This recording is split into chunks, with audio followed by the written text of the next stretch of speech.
Esiste un comico che è una leggenda, ma la sua morte prematura ci fa rimanere, oltre per il dolore della sua dipartita, anche con l'amaro in bocca. Era una leggenda vivente a 33 anni. Cosa sarebbe stato oggi? Oggi ti parlo del mito comico John Belushi. Ci tuffiamo insieme? Dai, vieni nel mio mondo.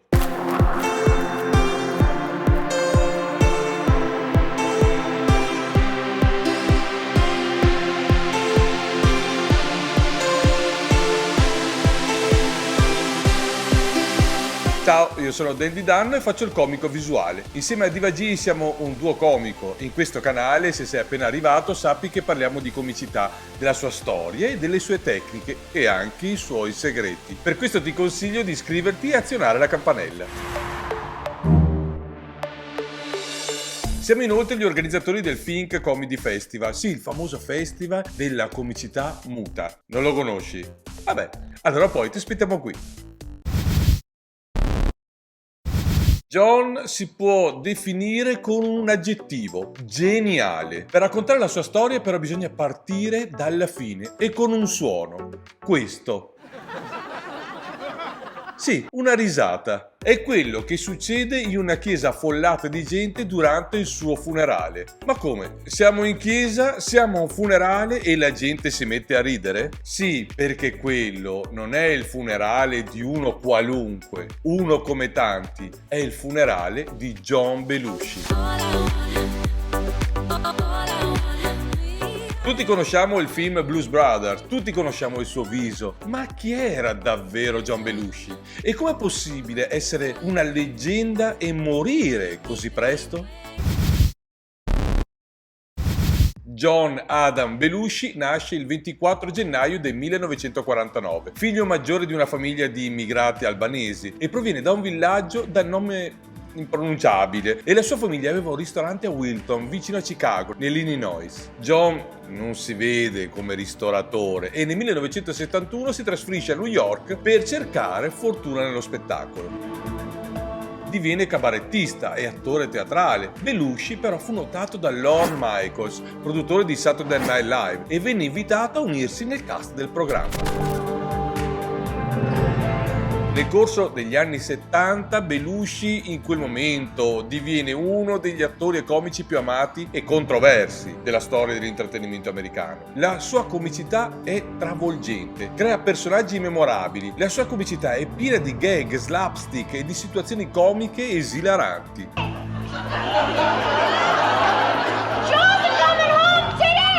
È irriverente e anche ingestibile.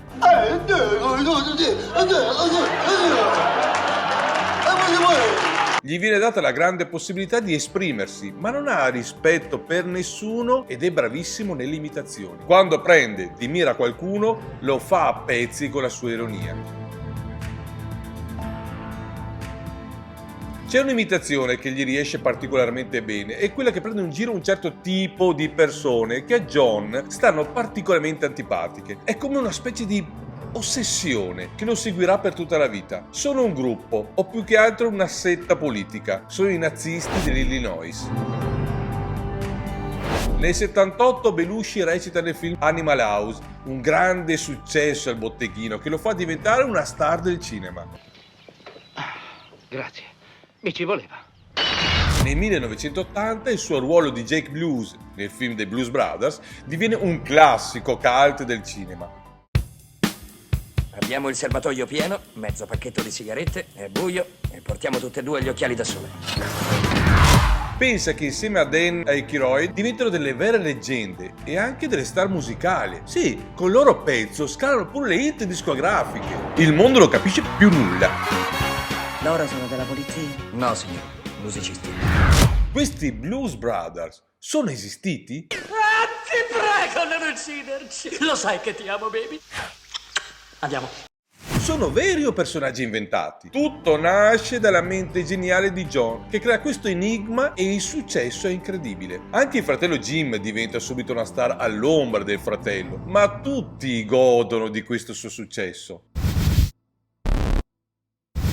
La sua vita è stata segnata da alti e bassi, dalla creatività alla dipendenza da droghe, e la sua morte prematura ha lasciato molti interrogativi. Il 5 marzo 1982 Belushi fu trovato morto nel suo alloggio a Los Angeles per un'overdose di cocaina ed eroina. Il mescuglio viene chiamato speedball. Belushi viene da 3 giorni di vita intensa a Los Angeles, in cui è passato da una festa all'altra senza mai praticamente andare a letto. Sono feste di droga che in quegli anni vanno molto di moda. Tra questi invitati dichiararono di esserci stati anche alcuni amici come Robin Williams, Jack Nicholson e Robert De Niro. Tra loro c'è anche un'amica di John che si chiama Katie Smith. Verso le 3 di notte John Belushi manda via tutti. La festa è finita. Non si sente molto bene, dice di aver freddo e poi vorrebbe anche lavorare un po'. Così chiede a Katie di iniettargli uno speedball e lei glielo prepara. A mezzogiorno trovano il cadavere di John Belushi. Katie Smith è stata arrestata e condannata per omicidio involontario. Tuttavia, molte persone ritengono che ci sia molto di più dietro la morte di Belushi di quanto si sia mai saputo ufficialmente. Nonostante i numerosi tentativi di risolvere il caso, non è mai stata trovata una soluzione definitiva alla morte di John Belushi. Ci sono diverse teorie del complotto. Alcune di queste teorie suggeriscono che la morte di Belushi non sia stata causata solo da un'overdose accidentale, ma che ci sia stato un complotto per uccidere l'attore. Ecco alcune delle teorie più comuni. 1. Omicidio organizzato dalla mafia. Secondo questa teoria, l'attore sarebbe stato coinvolto in attività illecite e sarebbe stato ucciso dalla mafia per evitare che diventasse un testimone e collaboratore. 2. Coinvolgimento del governo. Secondo queste teorie, Belushi sarebbe stato ucciso perché aveva informazioni compromettenti sulle attività del governo o perché era coinvolto in attività politiche scomode per le autorità. 3. Droga fornita da qualcuno. In pratica, Belushi non ha assunto le droghe volontariamente, ma che qualcuno gli abbia somministrato una dose letale di cocaina e eroina. Secondo questa teoria, il colpevole sarebbe stato un individuo o un gruppo che avesse un interesse personale sull'uccisione di Belushi. Tra questi, i nazisti dell'Illinois. Complotto dei media. Alcune teorie suggeriscono che la morte di Belushi possa essere stata causata da un complotto dei media, che avrebbe voluto eliminare l'attore a causa del suo comportamento fuori controllo. I media avrebbero fatto pressione sulle autorità per far passare la morte di Belushi come un'overdose accidentale, anche se ci fossero stati elementi sospetti. Queste teorie del complotto non sono mai state provate e la maggior parte delle prove suggerisce che la morte di John Belushi sia stata causata da un'overdose accidentale. La sua morte ha rappresentato una delle tragedie più grandi di Hollywood. Io voglio pensare al comico. John era davvero unico.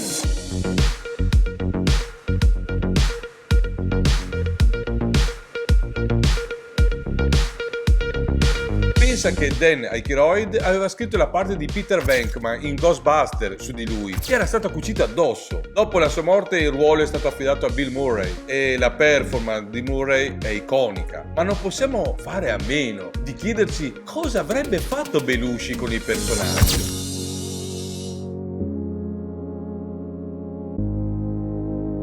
Ma quella risata di cui abbiamo parlato all'inizio, com'è possibile in una chiesa durante un funerale mettersi a ridere? Beh, quella è una specie di rivincita o scommessa che parte da un giorno. John Belushi e Dan Aykroyd, oltre a essere colleghi, erano grandi amici. Si trovavano una sera seduti in una spiaggia a chiacchierare. Dan stava parlando di quello che vorrebbe che succedesse al suo funerale. Stanno ascoltando musica da un musicassette e Dan dice: ecco, al mio funerale vorrei proprio questa musica. Sul nastro c'è The 2000 Pound Bee, traducibile in italiano come L'ape da 1 tonnellata, una canzone dei Dave Ventures della fine degli anni 50, una strana canzone punk. Perché, gli chiede John Belushi, ti piace così tanto? Dan: il fatto è che mi piacerebbe vedere che effetto fa questa roba in una chiesa piena di gente. John: oddio, anche a me.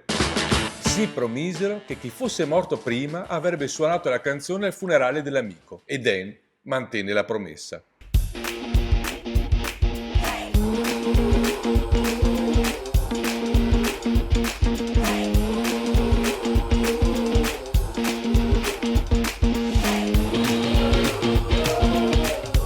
Mamma TV.